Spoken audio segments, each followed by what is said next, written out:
Cameron Boozer, son of Carlos Boozer, is one huge human being. He's listed at 6'10 and 250 pounds. His body type reminds you of his father, and there are a lot of aspects of their games that are similar.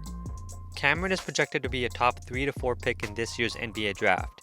But as I've watched him this season, I keep asking myself, will Cam Boozer live up to his dad's career? Carlos had a very respectable career at both the college and NBA level. He won a national title with Duke in 2001, and he played 13 years in the NBA. He made the All-Star team twice in 2007 and 2008, and he made the All-NBA third team in 2008 as well. So that's a lot to live up to if you're Cameron. Yet the hype and the expectation to many is that he'll have a better career than his father. Let's take a deep dive into Cam's game and see if that's going to be the case. First off, let's start with their hair. And to be honest, this one's not really a competition. One of them has a nice fro, and the other one, well, he used shoe polish for his hair.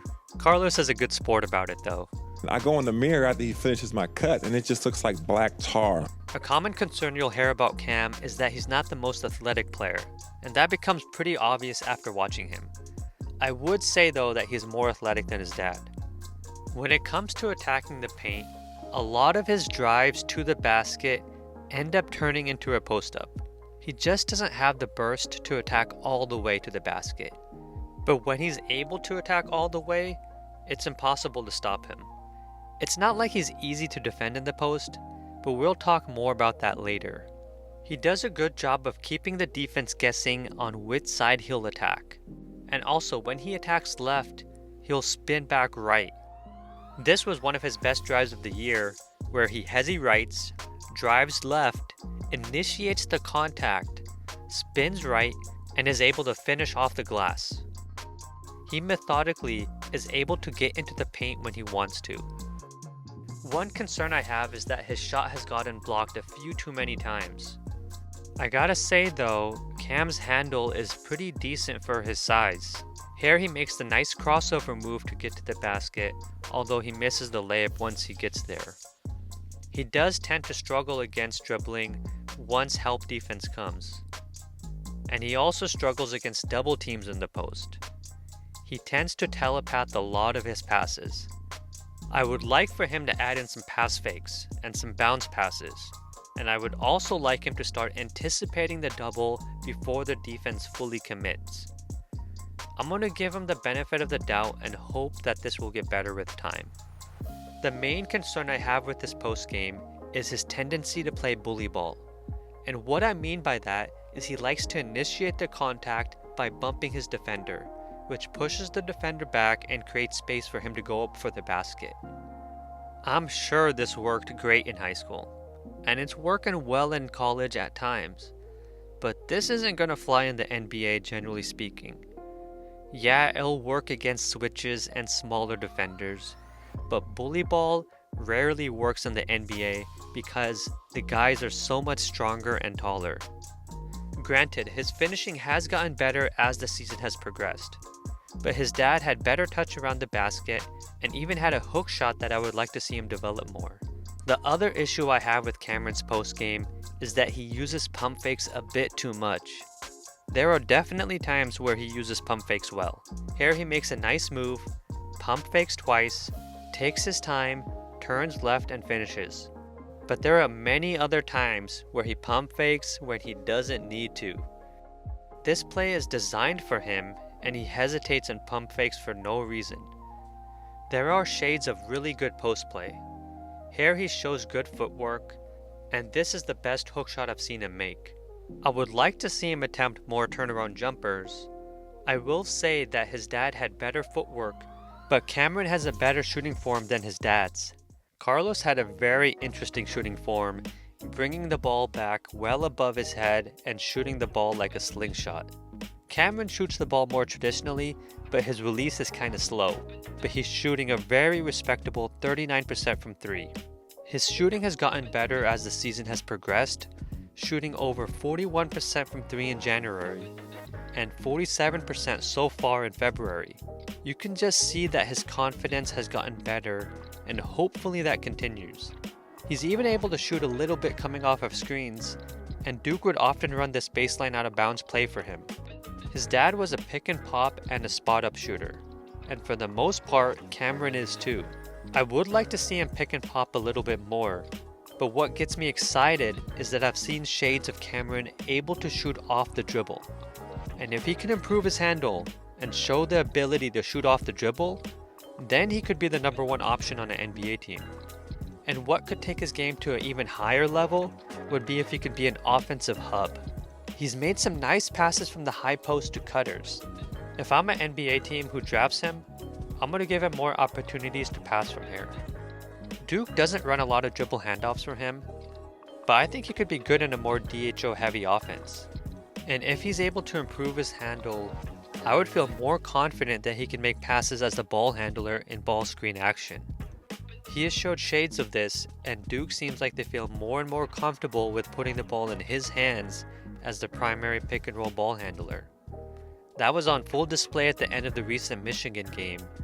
He was able to get to the paint a couple of times and made a nice pass to the roller. His ceiling as an offensive player would increase if he can make this a bigger part of his game. Still, I'm not very confident that he can because he just doesn't have the burst to get by most of his defenders if he plays the 4. But if he spends more time playing the 5, then I could see it because a lot of centers would be slower than him. He's not going to be a pick and roll savant. The main thing with his passing is that he doesn't make a lot of high level reads.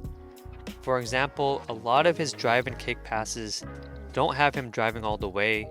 He stops around the free throw line and then kicks it out, and he makes the simple read. Defensively, I have a lot of concerns. He moves like a center, but he's played the 4 for most of his career.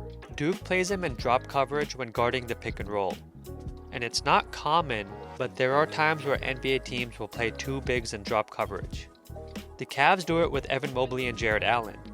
The difference is Allen has really good length and both of them are good rim protectors. And Mobley can play in drop, but his closeouts are really quick to the 3-point line. And Cam Boozer can't close out that well. He just can't do it consistently. There were some closeouts that he just gave up on, and other times he was just slow. And when it comes to his on-ball defense, I just get worried after seeing plays like this, where his feet almost feel like they're stuck in cement. I think his effort level has improved as the season has gone on, but I suspect that he'll be hunted in the pick and roll a lot at the next level. It reminds me a lot of his dad, who had the same problem, but the difference is that Carlos played in a time where players didn't get hunted as often in the pick and roll. And also spacing was out in the mid-range, not the 3-point line, so it was easier to close out. Here's a list of current NBA power forwards that I believe he would struggle to guard, either because they're more perimeter players or they're just too quick for him. The list of centers that he would struggle guarding against would be a lot smaller, but he still would have issues with centers that space the floor well and that could beat him off the dribble. But his main issue against centers would be that he's just undersized. My point in saying all this is I'm not sure he's best suited to guard 4s or 5s.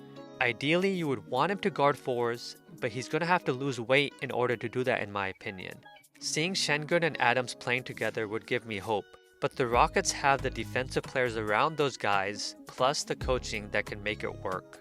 NBA teams can get creative, and if he gets paired with another shot-blocking big who can switch onto guards, then I would feel less concerned about his defense. And on offense, he would need to be paired with another center that can space the floor so he could operate inside where he's most effective. Cam is one of the most decorated players of his generation. 4 state titles, multiple FIBA MVPs, 3 Peach Jam championships. It's easy to say, look at him being a winning player. Look at his production. And the production doesn't lie, but it does skew the truth sometimes. And what I mean by that is that we have to see how he got his production in college. It doesn't necessarily mean that his game will translate well to the next level. I have no doubt that he would thrive in the time his dad played, but that was a different time and a different game. Still, there's a version of Cam Boozer that just seems unstoppable at the next level. He'll have to improve in a lot of areas. Like if he can improve his handle, shoot off the dribble more, develop more of a post game, then he can be the number 1 option on a team. But even if he doesn't get to that level, he's still a very intriguing prospect. He seems like a no-brainer great pick, but the game has changed and he's very much like his dad in a lot of aspects. Aspects I am worried about translating to today's game. All that being said, I would be surprised if he fell out of the top 4. I feel like he'll still end up being better than his father. And if that's the case, he should have one heck of a career that we should all look forward to watching. If you really enjoyed the video, please subscribe, it would mean a lot. Thanks for watching, peace.